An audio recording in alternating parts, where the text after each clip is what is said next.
Cocu où tout le monde sait Scary-Man. Bienvenue dans cette chaîne qui parlera de creepypasta, et la première vidéo sera un classement des top 10 légendes qui font peur dans le cul mort de rire.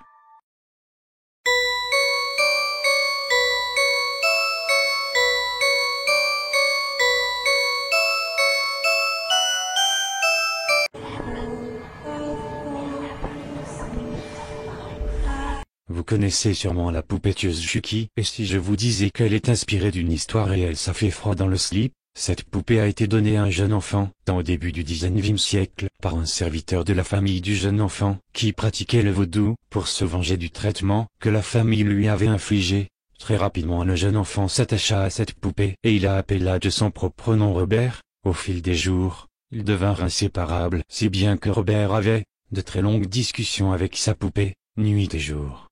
Les parents de Robert n'y prêtaient, au départ, que peu d'attention, mais trouvaient étrange que leur enfant modifie sa voix, comme celle d'un adulte, pour imiter les réponses de la poupée. Un soir, les parents de Robert entendirent un véritable vacarme en provenance de la chambre de leur jeune fils. Ils trouvèrent la pièce dans un désordre innommable, les meubles étaient renversés et Robert pointait du doigt la poupée. « C'est Robert, » dit-il. « Ce n'est pas moi, c'est Robert. » Si la poupée tourmentait Robert, elle posait problème à toute la famille, qui d'ailleurs affirma à maintes reprises avoir observé sur elle des changements d'expression. Ils soupçonnèrent même la poupée de changer d'endroit sans que leur fils ne l'ait déplacée.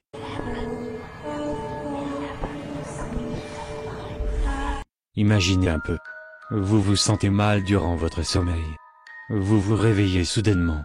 Et là, penchée au-dessus de vous, une silhouette grande et fine, entièrement vêtue de noir vous observe. Elle porte un masque bleu, dépourvu de visage. Non. Elle a juste l'air de posséder deux orbites vides, noires, d'où s'écoule un liquide noirâtre. À la main, elle tient une lame assez fine. Cette main est d'une couleur grisâtre, plutôt foncée, ce qui vous laisse penser que ce cauchemardesque visiteur du soir n'est pas humain.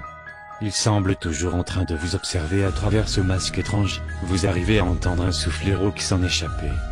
Vous priez pour ne pas savoir ce qui se cache juste derrière. Vous fermez les yeux.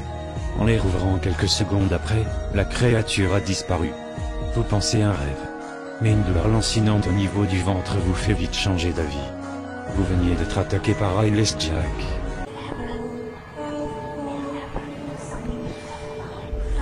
En 1940, durant la Seconde Guerre mondiale, des chercheurs russes ont fait des expériences sur le sommeil. Tout est normal, mais vous allez voir la suite. Les sujets de test étaient des prisonniers politiques jugés ennemis de l'État durant la Seconde Guerre mondiale. Tout s'est bien passé pendant les 5 premiers jours. Les sujets ne se plaignaient que rarement, car on leur avait promis qu'ils seraient libres s'ils acceptaient de subir le test et de ne pas dormir pendant 30 jours, bien que la libération fût hors de question. Leurs conversations et leurs activités étaient surveillées, et on a pu noter qu'ils ne parlaient que d'incidents de plus en plus traumatisants dans leur passé, le ton de la conversation devenant beaucoup plus sombre après le 4e jour. Au bout de 5 jours, ils ont commencé à se plaindre à propos des circonstances et des événements qui les avaient menés là où ils se trouvaient et à montrer des signes de paranoïa sévères. Ils ont arrêté de se parler et, à la place, se sont mis à parler au microphone ou au miroir sans un des hublots. Curieusement, ils semblaient penser pouvoir gagner la confiance des expérimentateurs en se retournant contre leurs camarades, les autres sujets de test en captivité avec eux. Les chercheurs ont s'agissait d'un effet du gaz. Après 9 jours, le premier d'entre eux a commencé à crier. Il courait sur la longueur de la chambre en hurlant à plein poumon pendant 3 heures sans discontinuer, et a ensuite essayé de ne pas s'arrêter qu'à produire de temps à autre de petits couinements. Les chercheurs ont pensé qu'il s'était déchiré les cordes vocales. Le plus surprenant dans ce comportement, c'est la manière dont les autres sujets n'ont pas réagi.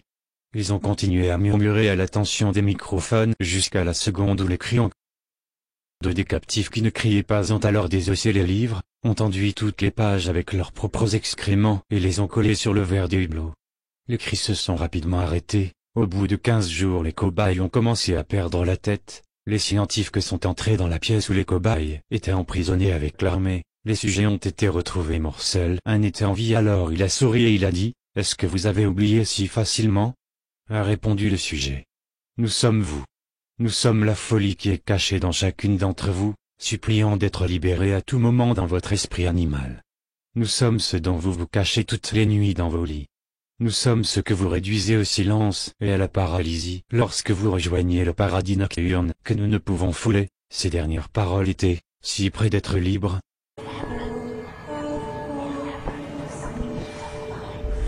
Zorak est considéré comme une légende, mais de récents événements font qu'il est de plus en plus considéré comme réel. Il a principalement été aperçu dans les forêts, mais de plus en plus dans les villes. Dans les forêts, il utilise sa forme animale, donc sa forme classique. Sous cette forme, il est sauvage et tue tout ce qui lui passe sous la main. Mais comme de moins en moins de personnes vont dans la forêt, il est aussi dans les villes, et lorsqu'il est en ville, il utilise sa forme dite fantomatique, et ce n'est pas la même histoire. Zorak aurait très récemment été aperçu avec un tueur en série nommé Jeff the Killer. Le problème, c'est qu'un scientifique du gouvernement aurait récupéré un morceau de griffe de Zorak et aurait constaté que son ADN a été modifié car il ne pouvait pas à l'origine avoir une forme fantomatique. Notez que son intelligence a aussi été modifiée car il faut avoir un certain taux de réflexion pour utiliser cette forme. On suppose donc qu'il y aurait un très brillant scientifique dans le camp des creepypasta, car il faut un niveau de compétence, de connaissance et d'habileté incroyable pour réussir à modifier l'ADN d'un être vivant quel qu'il soit. L'affaire n'est pas encore résolue. On ne sait pas vraiment si Zorak a des congénères ou s'il est le seul sur Terre, mais comme on ne sait pas s'il a un sexe ou pas, on ne peut rien affirmer pour l'instant, tout n'est que supposition. Pour résumer, Zorak est une créature dangereuse, peu connue à ce jour, et donc difficile à capturer pour le gouvernement qui voudra en apprendre plus sur lui. Méfiance, il est peut-être déjà chez toi.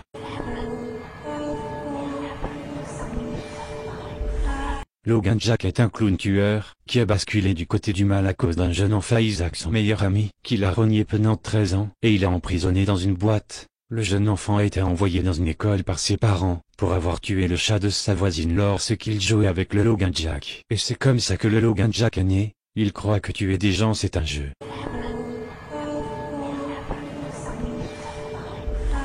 Vous connaissez tout Mickey Mouse, la souris géante de Disney, elle est gentille. Je vais vous faire changer d'avis grâce à cette vidéo.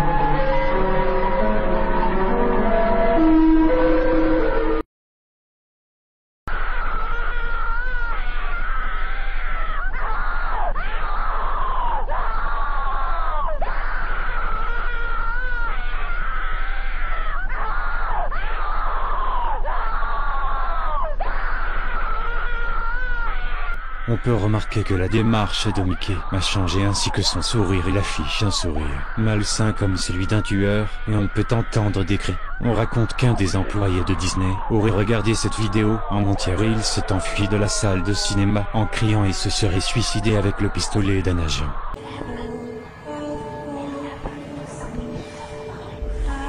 Jeff the Killer est une des creepypastas les plus connues. Il était à l'origine un jeune psychopathe qui aurait battu une bande qui s'en est pris à lui et à son frère. Ils se rencontrèrent de nouveau durant une soirée. Lors de la bagarre, Jeff se prit un seau d'eau de javel. Son visage fut brûlé complètement. Lors de son réveil à l'hôpital, il dit qu'il aimait son visage de cette façon, mais les médecins ne prêtèrent pas attention. Lors d'une nuit, la mère de Jeff se réveilla et trouva son fils dans la salle de bain. Il avait brûlé ses paupières et avait sculpté sur son visage un sourire permanent. Il tua toute sa famille. Peu de temps après, un tueur fait son apparition et fait une vague de victimes. Sa dernière victime réussit à échapper au tueur et le décrit comme ayant une peau inhumaine, un sourire hideux et des yeux sombres, menaçants, ouverts en permanence. Quand il a essayé de tuer le garçon, il lui avait dit « Go to sleep ».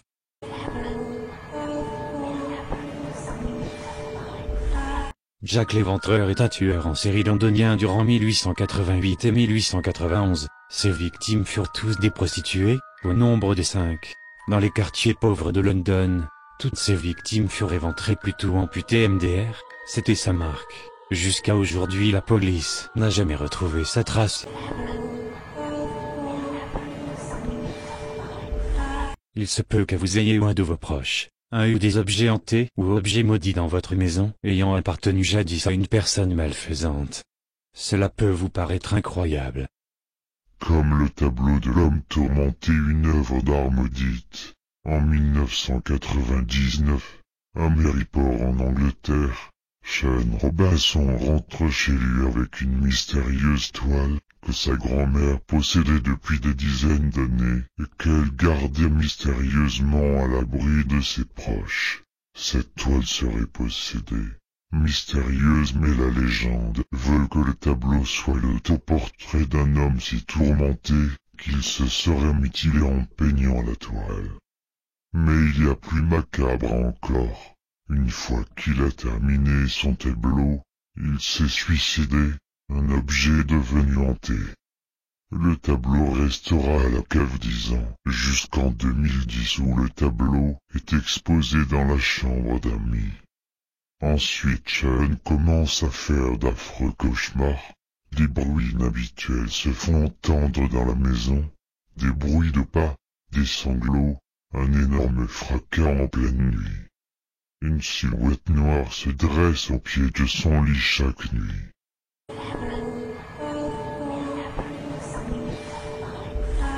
Le Slenderman est sûrement la creepypasta la plus connue de tous, popularisée grâce au jeu Slender.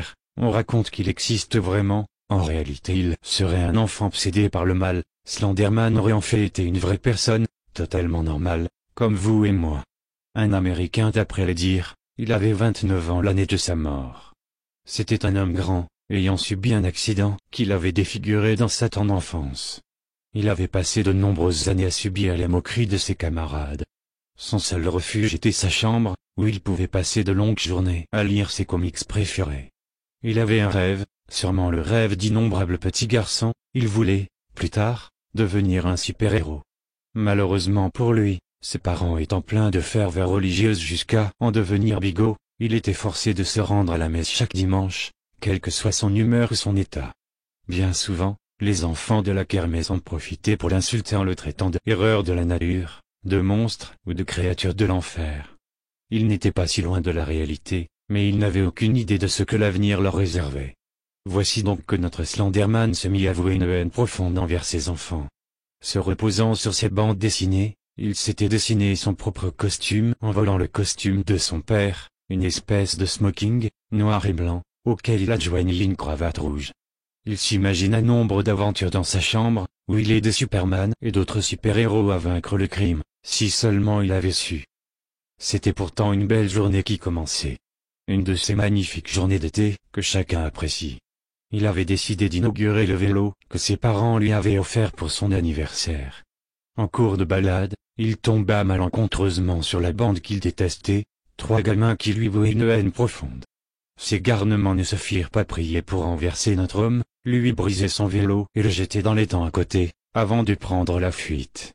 Slenderman a alors fait sa plus grande erreur, ou sa plus grande réussite, chacun à son point de vue. Il a commencé à pleurer, et à renier Dieu. Il a renié chaque parcelle d'humanité qui lui restait, il a insulté la religion et ses auxiliaires, il en a voulu au... Certains racontent que Dieu lui-même l'a entendu, et a accédé à sa requête, si cet homme ne voulait plus de son apparence humaine, libre à lui de s'en défaire pour l'éternité. Poussé par une étrange énergie, Slenderman se jeta dans l'étang, et en ressortit, le visage totalement détruit et lacéré par les rochers, qui étaient au fond du lac. Nul ne sait comment, mais sans yeux, et sans oreilles, il avait gardé tous ses sens, et il jura de se venger de chaque enfant qui critique le physique des autres, quel qu'il soit. C'est ainsi que naquit Slenderman, un homme renié par les siens et par Dieu, qui, autrefois, a juré de punir chaque enfant qui ne respectait pas les autres. La seule trace de ces enfants. Les petits dessins que Slenderman laisse volontairement dans des endroits sombres et effrayants, que certaines âmes courageuses vont chercher. Au prix de leur vie. Et vous, seriez-vous prêt à risquer la vôtre, pour marcher sur les pas de cet homme maudit? Faites de bons rêves, les petits.